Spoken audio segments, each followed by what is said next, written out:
സ്നേഹമുള്ളവരെയും എല്ലാവർക്കും സ്വാഗതം. ഈശോയുടെ പ്രാർത്ഥനയെക്കുറിച്ചും ഈശോയുടെ പ്രാർത്ഥനയുടെ പ്രത്യേകതയെക്കുറിച്ചുമാണ് നമ്മൾ പഠിച്ചുകൊണ്ടിരിക്കുന്നത്. ഇന്നലെ നമ്മൾ 2603 പഠിച്ചു. പരസ്യ ജീവിതകാലത്ത് യേശു അർപ്പിച്ച വ്യക്തമായ 2 പ്രാർത്ഥനകൾ സുവിശേഷകർ രേഖപ്പെടുത്തിയിട്ടുണ്ട്. അതിൽ നമ്മൾ പഠിച്ചത്, ഒന്ന്, ഈശോ ആത്മാവിൽ ആനന്ദിച്ചുകൊണ്ട് സ്തുതിച്ചുകൊണ്ട്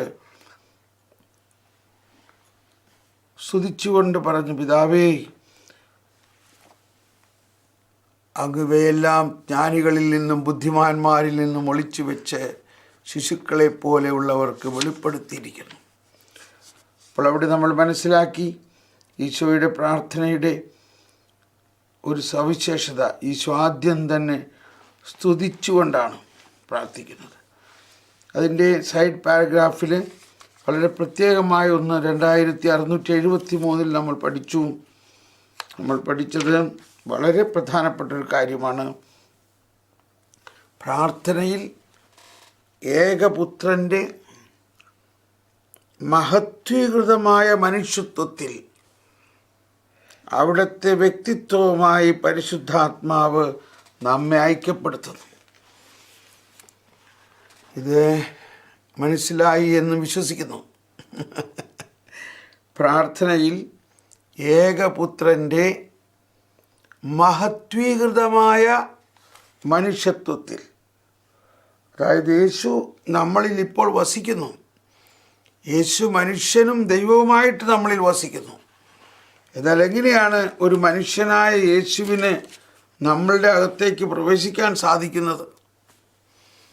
മനുഷ്യനായ യേശു നമ്മളാകുന്ന ഒരു മനുഷ്യൻ്റെ അകത്ത് പ്രവേശിക്കാൻ സാധിക്കുന്നത് യേശു മഹത്വീകരിക്കപ്പെട്ട മനുഷ്യത്വമാണ്. യേശുവിൻ്റെ മനുഷ്യത്വം, മർത്യശരീരം മരിച്ചു.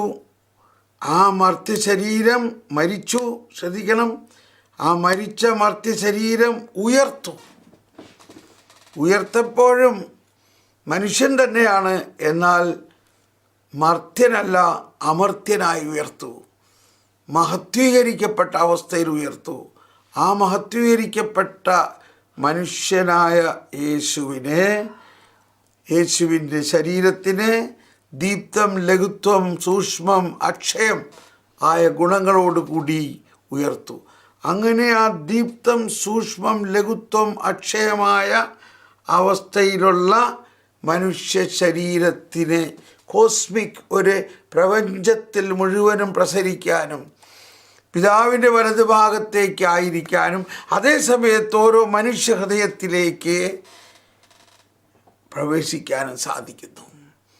അങ്ങനെ നമ്മളെല്ലാവരിലും ആ മഹത്വം നിറഞ്ഞ അവസ്ഥയിലുള്ള യേശു നമ്മളിൽ വസിക്കുന്നു എന്ന ഈ രഹസ്യം ബുദ്ധിമുട്ടാണ് മനസ്സിലാക്കാൻ.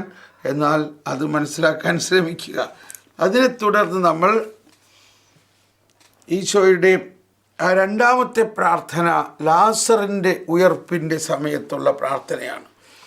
ഈശോ തന്നെ പ്രാർത്ഥിക്കുന്ന പ്രാർത്ഥന അതാണ്. ഇപ്പോൾ നമ്മൾ പഠിച്ചുകൊണ്ടിരിക്കുന്നത് ഈശോ പ്രാർത്ഥിക്കുന്നു എന്നുള്ളതാണ്. ഈശോ പ്രാർത്ഥിക്കുന്നു, നമ്മളിൽ വസിച്ചുകൊണ്ട് ഈശോ പ്രാർത്ഥിക്കുന്നു, നമ്മളോട് ചേർന്നുകൊണ്ട് ഈശോ പ്രാർത്ഥിക്കുന്നു, നമ്മളിലായിരുന്നു കൊണ്ട് ഈശോ പ്രാർത്ഥിക്കുന്നു. ഇനി നമ്മൾ പഠിക്കുന്നത് 2604 പ്രവേശിക്കുകയാണ്. 2ാമത്തെ പ്രാർത്ഥന ലാസറിനെ ഉയർപ്പിക്കുന്നതിന് മുൻപ് വിശുദ്ധ യോഹന്നാൻ രേഖപ്പെടുത്തിയിട്ടുള്ളതാണ്. 2ാമത്തെ പ്രാർത്ഥന അത് യോഹന്നാൻ്റെ സുവിശേഷം 11-ാം അധ്യായം 41-42 വചനങ്ങളാണ്. നമുക്കറിയാം. നമുക്ക് ആദ്യം വായിക്കാം, എന്നിട്ട് അതിൻ്റെ വിവരണത്തിലേക്ക് പ്രവേശിക്കാം. സംഭവം നടക്കുന്നതിന് മുൻപ് നന്ദി പ്രകടനം.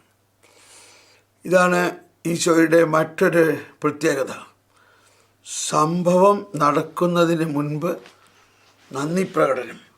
പിതാവേ, അങ്ങനെ ശ്രവിച്ചതിന് അങ്ങേക്ക് ഞാൻ നന്ദി പറയുന്നു.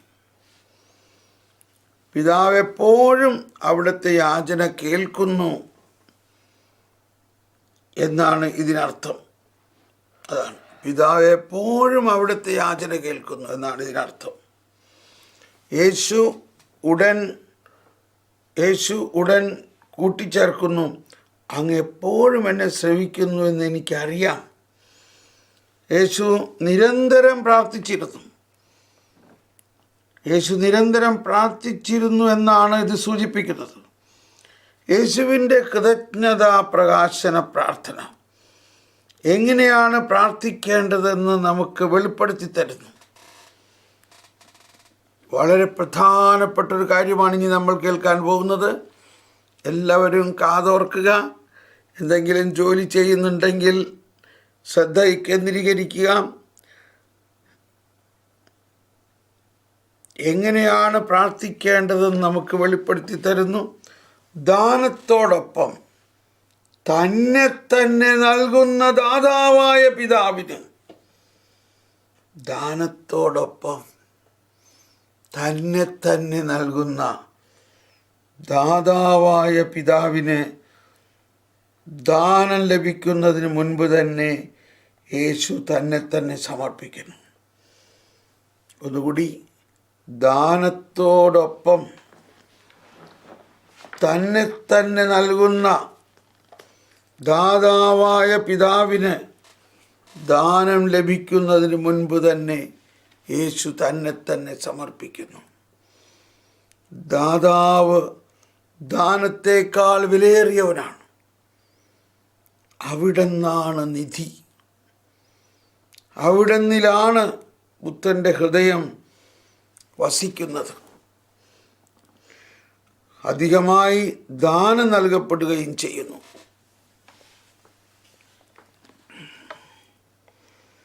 ഇതെല്ലാം നമ്മളെങ്ങനെ മനസ്സിലാക്കും? ഇത് മനസ്സിലാക്കുന്നത് ഈ അവസ്ഥ നമ്മളിൽ സംഭവിച്ചു കഴിയുമ്പോഴാണ് മനസ്സിലാക്കുന്നത്. നമ്മളിന്ന് ഈ അവസ്ഥയിലാകുന്നു. നമ്മുടെ ജീവിതത്തിലും ഈ അവസ്ഥയാണ്, ഈശോയിലുണ്ടായ ഈ അവസ്ഥയാണ്. ഈ അവസ്ഥ നമ്മൾ മനസ്സിലാക്കി കഴിഞ്ഞാൽ മാത്രമേ അതിൻ്റെ അർത്ഥം മനസ്സിലാകുകയുള്ളൂ. ഇതൊരു കെമിസ്ട്രിയോ ഫിസിക്സോ മാത്തമാറ്റിക്സോ മനസ്സിലാക്കുന്നത് പോലെയല്ല. ഇത് ദൈവീകതയുടെ, ആത്മീയതയുടെ അഗ്രാഹ്യമായ രഹസ്യങ്ങളാണ്. അതാണ് കണ്ണ് കാണാത്തതും കാത് കേൾക്കാത്തതും മനുഷ്യഹൃദയങ്ങളിൽ ഇന്ന് വരെ പ്രവേശിക്കാത്തതുമായ ദൈവിക രഹസ്യം. ഇതിനെക്കുറിച്ചാണ് ഈശോ തൻ്റെ അന്തിമ പ്രാർത്ഥനയിൽ പ്രാർത്ഥിച്ചത്. അടുത്ത പാരഗ്രാഫ് അതാണ് എഴുതുന്നത്. രക്ഷാകര പദ്ധതിയിൽ യേശുവിൻ്റെ പുരോഹിത പ്രാർത്ഥനയ്ക്കുള്ള സ്ഥാനം അനന്യമാണ്, യുണീക്ക്. രക്ഷാകര പദ്ധതിയിൽ യേശുവിൻ്റെ പൗരോഹിത്യ പ്രാർത്ഥനയ്ക്കുള്ള സ്ഥാനം അനന്യമാണ്. അതിനെപ്പറ്റിയുള്ള പരിചിന്തനമായിരിക്കും 1-ാം ഘട്ടത്തിൻ്റെ അവസാന ഭാഗം. അത് നമ്മുടെ മഹാപുരോഹിതൻ്റെ സദാസന്നിഹിതമായ പ്രാർത്ഥനയെ വെളിപ്പെടുത്തുകയും പിതാവിനോടുള്ള നമ്മുടെ പ്രാർത്ഥനയെക്കുറിച്ചുള്ള അവിടുത്തെ പ്രബോധനം നൽകുകയും ചെയ്യുന്നു. അതാണ് 2-ാം ഘട്ടത്തിൽ പ്രതിപാദിക്കുന്നത്.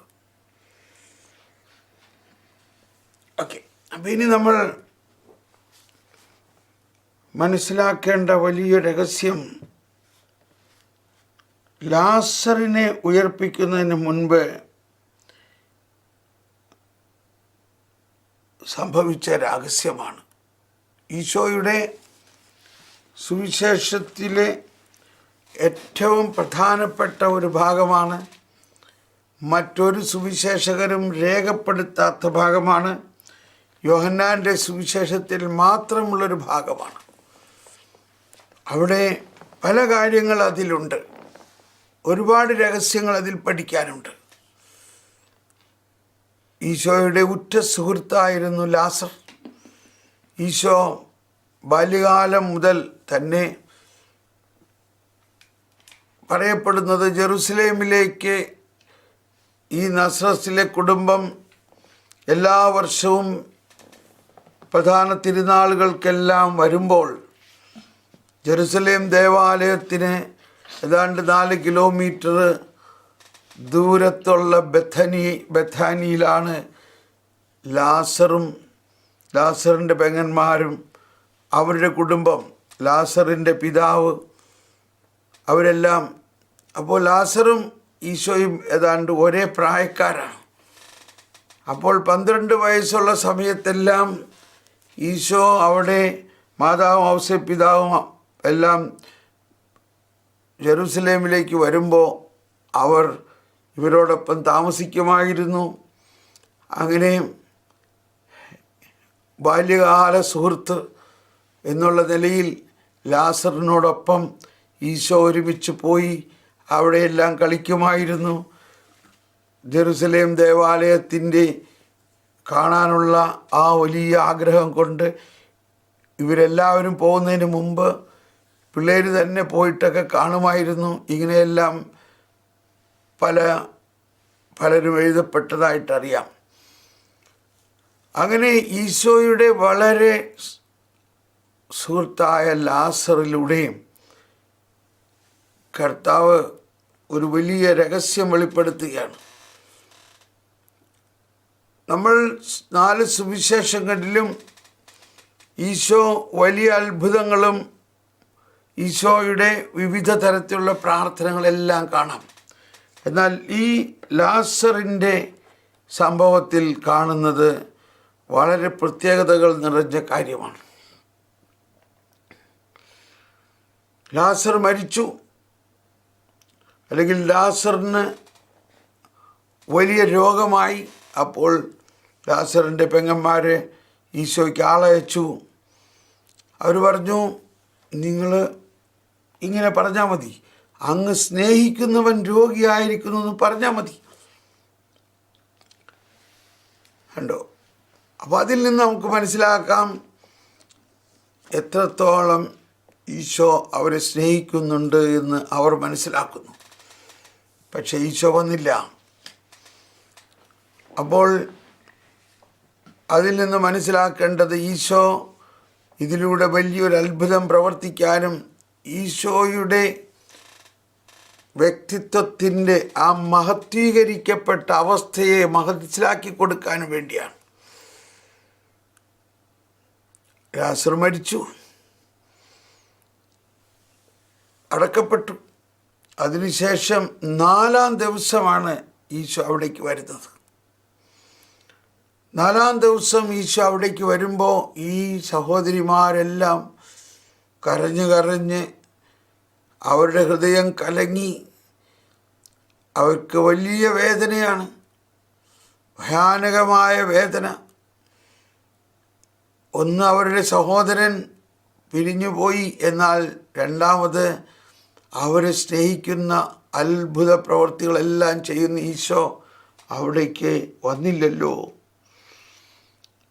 ഈശോ വന്ന ഉടനെ തന്നെ അവർ പറഞ്ഞൊരു കാര്യം ഇതാണ്: അങ്ങ് ഇവിടെ ഉണ്ടായിരുന്നെങ്കിൽ ഞങ്ങളുടെ സഹോദരൻ മരിക്കില്ലായിരുന്നു.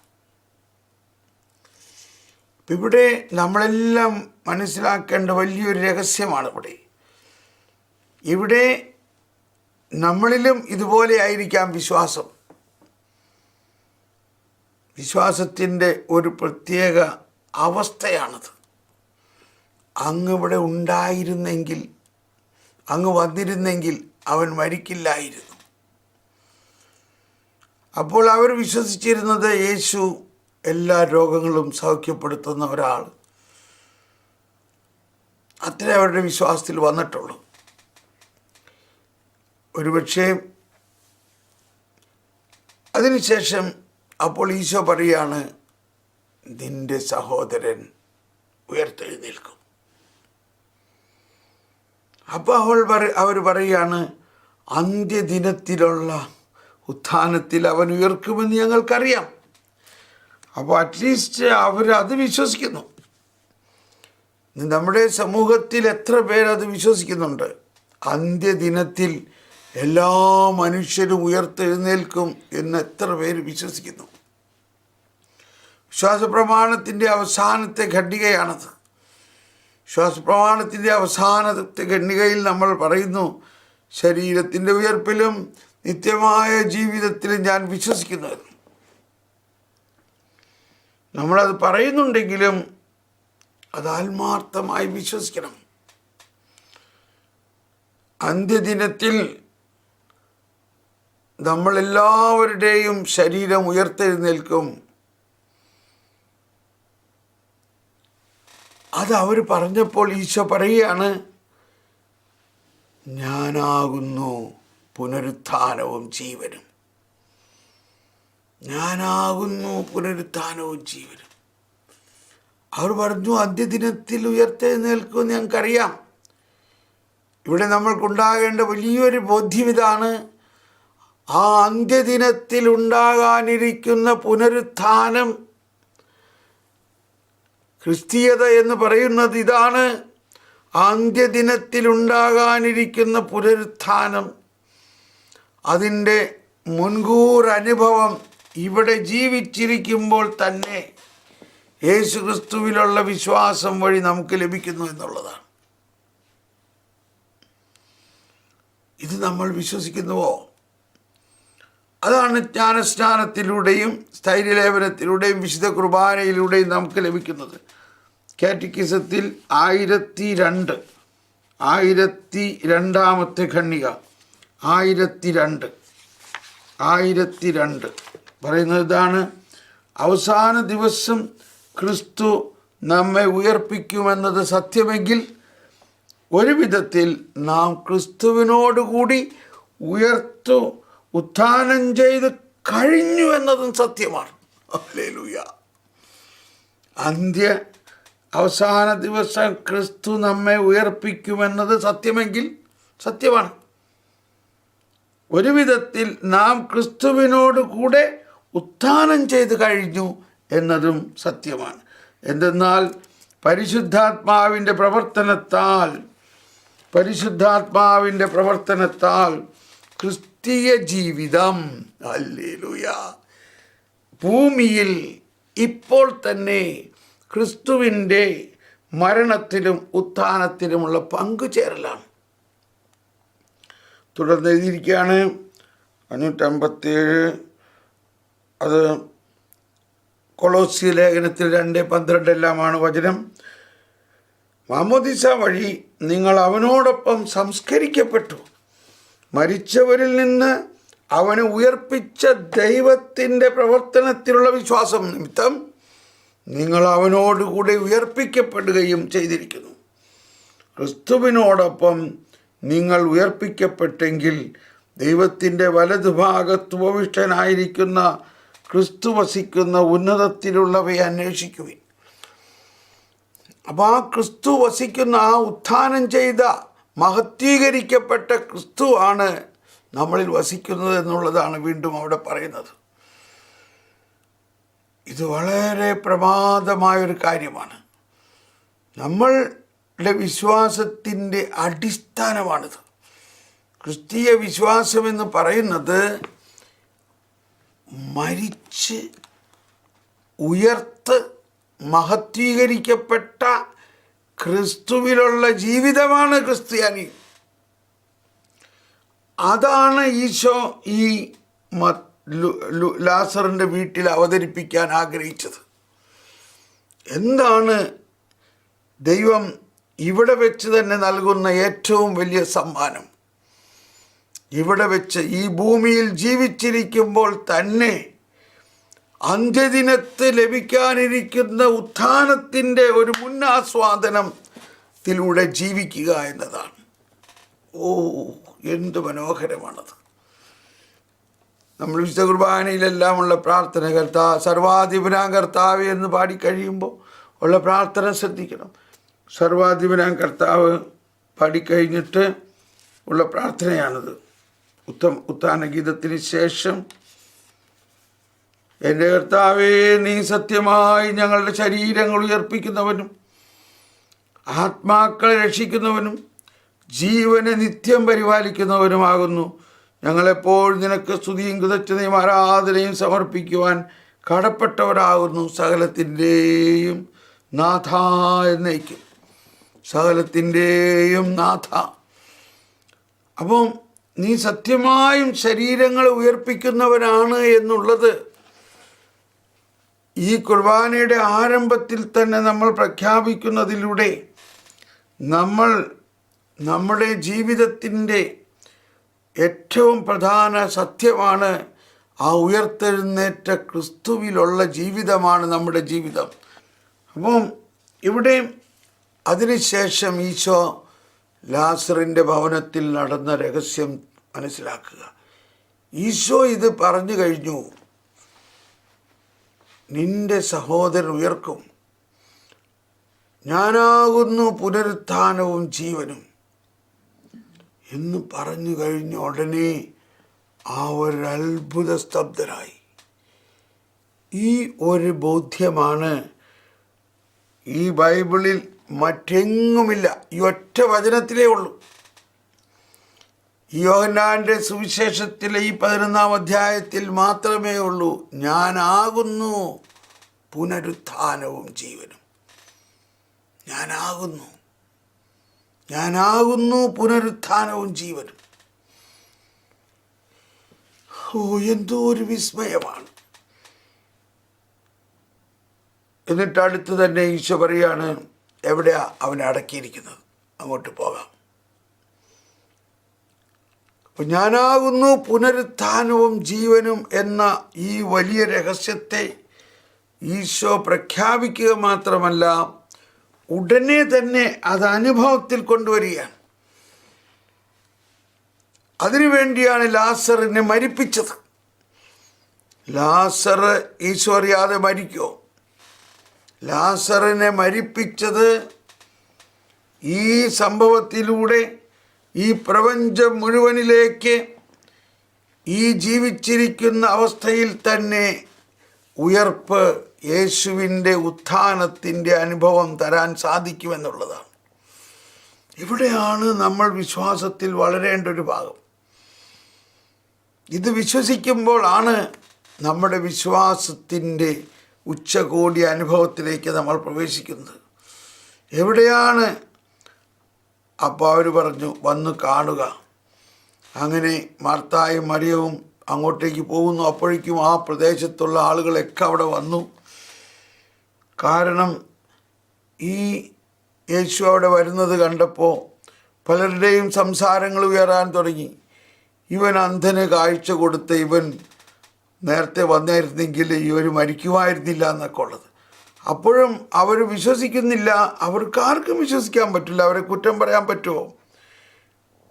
അവർ ചിന്തിക്കാൻ പോലും പറ്റുന്നില്ല. ഈ മരിച്ച ആള് ഉയർക്കുമെന്ന് അവർ ചിന്തിക്കാൻ പോലും പറ്റുന്നില്ല. എന്നാൽ അവിടെയാണ് ഈശോ പറഞ്ഞു, ആ കല്ലുരുട്ടി മാറ്റൂ എന്ന് പറഞ്ഞപ്പോൾ വീണ്ടും മാർത്ത പറയുകയാണ്, കർത്താവേ, ഇപ്പോൾ 4-ാം ദിവസമാണ്. ഇതെല്ലാം അവിടെ അവതരിപ്പിക്കുന്നതിൻ്റെ അർത്ഥം എന്താണ്? ആ മനുഷ്യ ശരീരം അഴുകാൻ തുടങ്ങിയിരിക്കുന്നു. 3 ദിവസം കഴിയുമ്പോൾ മനുഷ്യ ശരീരം അഴുകും, മരിച്ചു 3 ദിവസം കഴിയുമ്പോൾ. അതുകൊണ്ടാണ് 4-ാം ദിവസമായത് പറയുന്നത്. ഈശോയുടെ ശരീരം അഴുകാൻ അനുവദിച്ചില്ല. മരിച്ചിട്ട് 3-ാം ദിവസം തന്നെ ഉയർത്തെഴുന്നേറ്റു. ഇവിടെ 4-ാം ദിവസമായിട്ട് ആ മനുഷ്യ ശരീരം അഴുകാൻ തുടങ്ങിയിരിക്കുന്നു. ആ അഴുകാൻ തുടങ്ങിയിരിക്കുന്ന അവസ്ഥ കാരണം അവർ 3 ദിവസം കബറിടത്തിൽ പോയി ലേപനം നടത്തും. സുഗന്ധദ്രവ്യം കൊണ്ട് ശരീരത്തെ ലേപനം നടത്തുന്നത് അവരുടെ ഒരു ചട്ടമാണ്. എന്നാൽ 4-ാം ദിവസം ചെയ്യില്ല. കാരണം 4-ാം ദിവസം ശരീരം അഴുകും. ഇനിയാണ് ഈ പ്രപഞ്ചത്തിൽ നടന്ന വലിയൊരു അത്ഭുതമാണത്. അത് ഈശോയുടെ ഉത്ഥാനത്തിൻ്റെ മുന്നോടിയാണത്. ഇവിടെ ഈശോയുടെ പ്രാർത്ഥനയാണ് വളരെ ശ്രദ്ധേയമായൊരു പ്രാർത്ഥന. അപ്പോൾ ഇത്രയും കാര്യങ്ങൾ നമ്മൾ മനസ്സിലാക്കിയതിന് ശേഷം ഈ പ്രാർത്ഥനയെക്കുറിച്ച് നമ്മൾ പഠിക്കണം.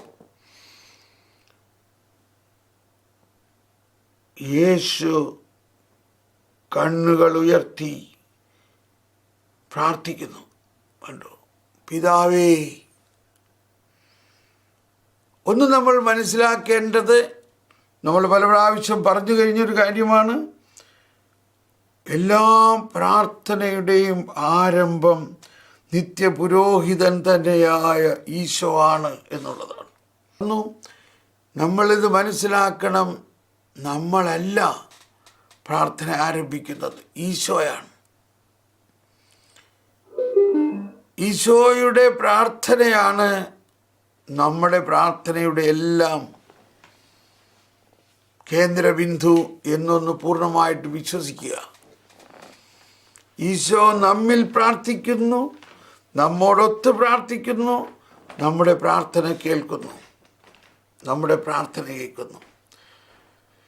ഇവിടെ ഈശോ പ്രാർത്ഥിക്കുകയാണ്, പിതാവേ, അങ്ങ് എൻ്റെ പ്രാർത്ഥന ശ്രവിച്ചതിൽ ഞാൻ അങ്ങേക്ക് നന്ദി പറയുന്നു. അപ്പോൾ ഈശോ പ്രാർത്ഥിക്കുന്നത് എപ്പോഴും പിതാവ് ശ്രവിക്കുമെന്നതിന് യാതൊരു സംശയമില്ല. അപ്പോൾ നമ്മൾക്കും പ്രാർത്ഥിക്കുമ്പോൾ ഉണ്ടാകേണ്ട ഒരു കോൺഫിഡൻസ്, നമ്മൾ പ്രാർത്ഥിക്കുമ്പോൾ ഉണ്ടാകേണ്ട ആ കോൺഫിഡൻസ് ഇതാണ്: നമ്മൾ പ്രാർത്ഥിക്കുന്നത് ഈശോയോടൊപ്പമാണ്. അതുകൊണ്ട് നമ്മുടെ പ്രാർത്ഥന പിതാവ് ശ്രവിക്കും. എന്നിട്ടിവിടെ പറയുന്ന മറ്റൊരു രഹസ്യമാണ്, ജീവൻ തന്നെയായ ദൈവം ആ മരിച്ച അവസ്ഥയിലേക്ക് തൻ്റെ ജീവനെ ലഭിപ്പിക്കുകയാണ്. അതാണിവിടെ പറയുന്നത്, ദാനത്തോടൊപ്പം തന്നെ തന്നെ നൽകുന്ന ദാതാവായ പിതാവിനെ. അതാണ് നമ്മൾ പ്രാർത്ഥിക്കുമ്പോൾ നമുക്ക് ലഭിക്കുന്നത്. എന്താണ്? നമ്മൾ ദാനങ്ങൾക്ക് വേണ്ടി പ്രാർത്ഥിക്കുമ്പോൾ ദാനത്തോടൊപ്പം ദാനത്തിൻ്റെ സകല ദാനത്തിൻ്റെയും ദാതാവായ പിതാവിനെ, ദാനം ലഭിക്കുന്നതിന് മുൻപ് തന്നെ, അല്ലെങ്കിൽ ദാനത്തോടൊപ്പം തന്നെ തന്നെ നൽകുന്ന ദാതാവായ പിതാവ്. എൻ്റെ ദൈവമേ, ഈ വിസ്മയം നമുക്ക് ഉൾക്കൊള്ളാൻ സാധിക്കണമേ. പരിശുദ്ധാത്മാവേ, ദാതാവ് ദാനത്തേക്കാൾ വിലയേറിയവനാണ്. അവിടെ നിന്നാണ് നിധി. ഉണ്ടോ? ഇവിടെ എഴുതിയിരിക്കുന്ന വാക്ക് ഓർക്കുക. അവിടെ നിന്നാണ് നിധി. അവിടെ നിന്നാണ് പുത്രൻ്റെ ഹൃദയം വസിക്കുന്നത്. അപ്പോൾ ഈശോ പ്രാർത്ഥിക്കുമ്പോൾ പിതാവേ, നന്ദി പറയുന്നു. അങ്ങ് എപ്പോഴും എൻ്റെ പ്രാർത്ഥന കേൾക്കും. അപ്പോൾ ഇവിടുത്തെ സാഹചര്യം ഒന്ന് നോക്കാം. ഈശോയുടെ ഉറ്റ സ്നേഹിതൻ മരിച്ച് കല്ലറയിൽ കിടക്കുന്നു. അവൻ്റെ സഹോദരിമാർ അവിടെ നിൽക്കുന്നു. ഈശോ അടുത്ത്. ഈശോ പറയാണ്, നീ വിശ്വസിക്കുമെങ്കിൽ ദൈവമഹത്വം കാണും. നീ എന്ത് വിശ്വസിക്കണം? ഞാനാകുന്നു പുനരുത്ഥാനവും ജീവനും എന്ന് വിശ്വസിക്കണം. അവളത് വിശ്വസിക്കുന്നു. അപ്പോൾ ഇതാണ് വിശ്വാസത്തിൻ്റെ ഒരാവശ്യകത. ഈശോയ്ക്ക് ലാസറിനെ ഉയർപ്പിക്കാൻ അവൻ്റെ സഹോദരിമാരുടെ വിശ്വാസം വേണം. ഈശോ അത് ഡിമാൻഡ് ചെയ്യുകയാണ്. നീ വിശ്വസിക്കുമെങ്കിൽ നിന്റെ സഹോദരൻ ഉയർക്കും. അവൾ ആ വിശ്വാസത്തിൽ നിന്ന് താഴോട്ട് പോയിട്ട് വീണ്ടും പറയാണ്, നിന്നോട് പറഞ്ഞതല്ലേ, നീ വിശ്വസിക്കുമെങ്കിൽ മഹത്വം കാണുമെന്ന്. വിശ്വസിക്കുന്ന കർത്താവ്. ഇവിടെയാണ് നമ്മുടെ വിശ്വാസം, നമ്മുടെ മാനുഷിക ഹൃദയത്തിൽ ദൈവത്തിൻ്റെ ഈ പൂർണ്ണതയെക്കുറിച്ചുള്ള വിശ്വാസം, ദൈവത്തിൻ്റെ പ്രവൃത്തിയുടെ വലിയ ഒരു രഹസ്യത്തെക്കുറിച്ചുള്ള വിശ്വാസം. അതായത് ഇപ്പോൾ അന്ത്യദിനത്തിൽ നൽകാനിരിക്കുന്ന പോലെ, അല്ലെങ്കിൽ ആ പുനരുത്ഥാനം മുൻകൂറായിട്ട് ഇപ്പോൾ നൽകാൻ സാധിക്കും എന്ന് വിശ്വസിക്കണം. ഞാനാണ് പുനരുത്ഥാനം. അവൾ വിശ്വസിക്കുന്നു. ഇപ്പോഴാണ് ഈശോ പ്രാർത്ഥിക്കുമ്പോൾ ഈശോ ആ പ്രാർത്ഥനയുടെ അവസാനം പറയുകയാണ്, ലാസറേ പുറത്തു വരിക എന്ന് പറഞ്ഞപ്പോൾ ഇതാ ജീവൻ തന്നെ വീണ്ടും ലാസറിലേക്ക് പ്രവേശിക്കുന്നു. മരിച്ച് 4 ദിവസമായ ലാസർ, ആ ലാസറിൻ്റെ മരിച്ച ശരീരത്തിലെ കോശങ്ങളിലേക്ക്, അഴുകാൻ തുടങ്ങിയിരിക്കുന്ന കോശങ്ങളിലേക്ക് ദൈവിക ജീവൻ പ്രസരിക്കുന്നു. ആ ജീവൻ ആ കോശങ്ങൾക്ക് പുതുജീവൻ നൽകുന്നു. ആ കോശങ്ങളിൽ പുതിയ രക്തമോടുന്നു. ഇതാ ജീവൻ്റെ സമൃദ്ധി. മരിച്ച് ലാസർ ഇതാ ജീവിക്കുന്നു. എന്തോ ഒരു വിസ്മയം! സ്നേഹമുള്ളവരെ, ഇതാണ് ക്രിസ്തീയതയുടെ ആരംഭം. ക്രിസ്ത്യാനി, ഈ ലാസറാണ് ക്രിസ്ത്യാനി. ഈ ലാസറാണ്, ഈ ഉയർത്ത ലാസറാണ് യഥാർത്ഥത്തിൽ ക്രിസ്ത്യാനിയുടെ ജീവൻ്റെ ആരംഭം. നമ്മളെല്ലാവരും, നമ്മളിലുള്ള ക്രിസ്തീയ ജീവൻ എന്ന് പറയുന്നത് മരിച്ച ക്രിസ്തുവിൻ്റെ അല്ല, മരിച്ചുയർത്ത ക്രിസ്തുവിൻ്റെ ആ ആത്മാവിലാണ് നമ്മൾ സ്നാനം സ്വീകരിച്ചിരിക്കുന്നത്.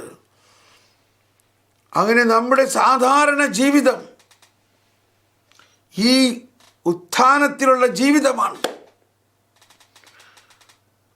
അപ്പോൾ ഇവിടെ നമ്മൾ പഠിക്കുന്നത് പ്രധാനമായിട്ട് ഈശോയുടെ പ്രാർത്ഥനയുടെ പ്രത്യേകതയാണെങ്കിലും നമ്മൾ ഈ രഹസ്യത്തിലേക്ക് കൂടി വരികയാണ്. അവിടെ 478 ഖണ്ഡികയിൽ പറയുന്നത്, 478 ഖണ്ഡികയിൽ അവതീർണ വചനത്തിൻ്റെ ഹൃദയം, അവതീർണ വചനത്തിൻ്റെ ഹൃദയം 478. യേശു തൻ്റെ ജീവിതകാലത്ത് ക്ലേശസമയത്തും പീഡാസഹന വേളയിലുമൊക്കെ നാം ഓരോരുത്തരെയും, നാം എല്ലാവരെയും അറിയുകയും സ്നേഹിക്കുകയും നമ്മിൽ ഓരോരുത്തർക്കുമായി അവിടുന്ന് സ്വയം സമർപ്പിക്കുകയും ചെയ്തു. ദൈവപുത്രൻ എന്നെ സ്നേഹിച്ചു, എനിക്ക് വേണ്ടി സ്വയം സമർപ്പിച്ചു. ഗലാത്യ ലേഖനം 2:20. അവിടുന്ന് നമ്മെല്ലാവരെയും മാനുഷിക ഹൃദയം കൊണ്ട് സ്നേഹിച്ചു. ഇക്കാരണത്താൽ നമ്മുടെ പാപം മൂലവും നമ്മുടെ രക്ഷയ്ക്ക് വേണ്ടിയും പിളർക്കപ്പെട്ട യേശുവിൻ്റെ തിരുഹൃദയം ദിവ്യരക്ഷകൻ തൻ്റെ നിത്യപിതാവിനെയും സർവമനുഷ്യരെയും നിരന്തരം സ്നേഹിക്കുന്ന ആ സ്നേഹത്തിൻ്റെ മുഖ്യ അടയാളവും പ്രതീകവുമാണ് പരിഗണിക്കപ്പെടുന്നത്.